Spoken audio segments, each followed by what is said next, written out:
Hello and welcome to Gravitas Plus. I'm Palki Sharma Upadhyay and I'm here to talk to you about the United Nations, a body that is progressing from failing to failed. If you've been following the news at the right places, you'd be aware that the 75th UN General Assembly session took place this week. The most unconventional, perhaps one of the worst in the United Nations history.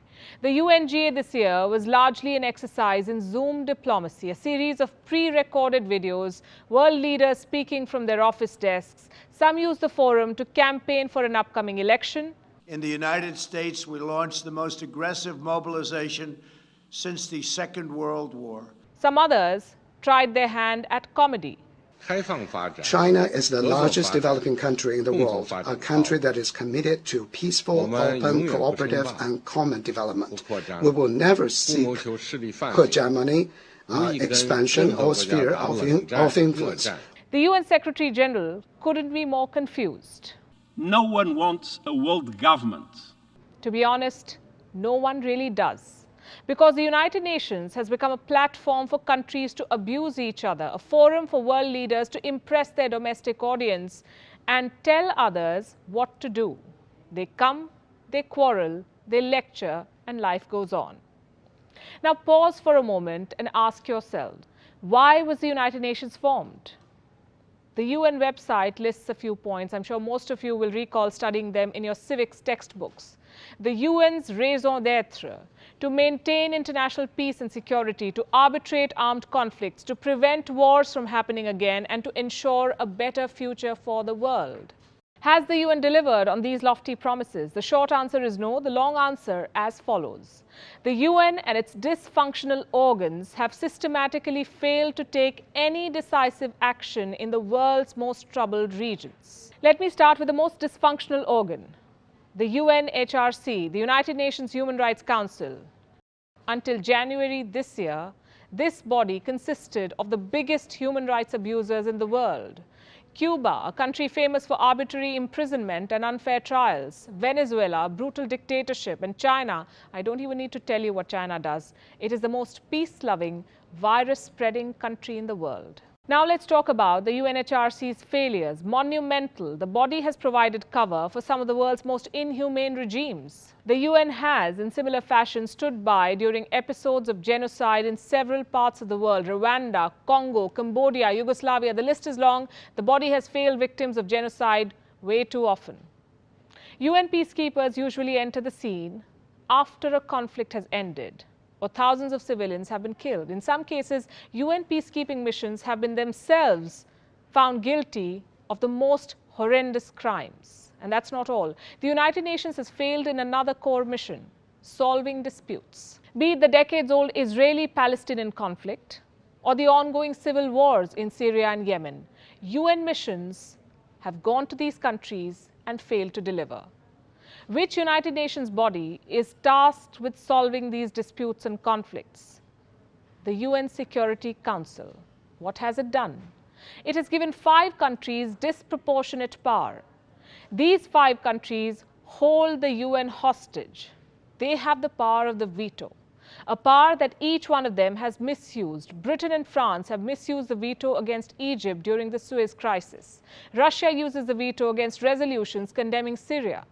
Any resolution against Israel is consistently vetoed by the United States. And China uses the veto to block India's bid to ban Pakistani terrorists. It's been 7 decades since the Second World War, and only the so-called victors of this war possess the power of veto, plus China. How is this fair? Why can't countries like Japan, South Africa, and India have the right to veto? More than 200,000 Indians have served in 49 of the 71 UN peacekeeping missions since 1948.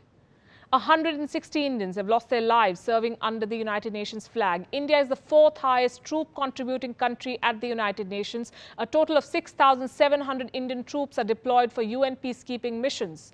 In 2007, India became the first country to deploy an all-women contingent to a UN peacekeeping mission. The formed police unit in Liberia provided 24-hour guard duty and conducted night patrols in the country's most troubled regions. How long can India and the rest of the UN members be expected to follow the decisions and diktats of the P5 nations? Nations like China, which is trying to control the United Nations one post at a time, Beijing has installed its diplomats in key positions across UN agencies. The United Nations has a total of 15 specialized agencies. Chinese officials lead 4 of them. The UN Department of Economic and Social Affairs, led by Liu Zhenmin, China's former Vice Minister for Foreign Affairs. The Secretary General of the United Nations International Telecommunication Union is Mr. Zhao Hulin.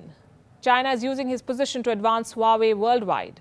The UN Food and Agriculture Agency is run by Chu Dongyu, China's former Vice Minister of Agriculture.